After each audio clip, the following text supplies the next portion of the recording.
Nanawagan ng Eastern Mindanao Command nga magtinabangay taliwala sa mga bangi sa politika. Ano yung report ni John D. Esteban? Magtinabangay ug di kinahanglang magbinikilay. Mao kini ang parawagan ni Eastern Mindanao Commander Lieutenant General Luis Bergamante taliwala sa dagan sa politika karon. Wala nagisulti sa opisyal kung unsa partikularmente apan kahibaw-an nga dunay bangi politika ang mga Duterte ug Marcos. Dinhi ilawom sa iyahang jurisdiction, nagkainit ang tinubagay ni Davao City Mayor Sebastian Baste Duterte ug PRO 11 Regional Director, Police Brigadier General Nicolas Torre III. Bakit kailangan nating mag-away-away, di ba? Yung election is just election.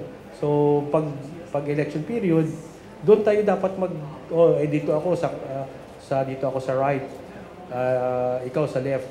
But in between that, dapat magtulungan tayo to make the lives of Filipinos better. Magpabilin usab daw sila nga non-partisan.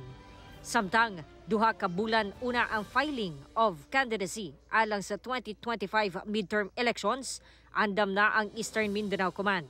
Naniguro sila nga mamahimong malinawon ang eleksyon. We are very ready. More on, actually nga, aside from yung dito sa area ng Eastern Mindanao Command, na medyo yung mga magulo, pero it is nothing compared to yung first election sa BARM. Which, kasi because of our proximity to that region, mukhang doon din mapofocus yung ibang forces natin. Nakatutok sab ang Eastern Mindanao Command sa pagmonitor sa posibleng pagbugna sa mga armed groups. Kauban, si Jojo Solarte sa kamera. Ako si John D. Esteban para sa One Mindanao.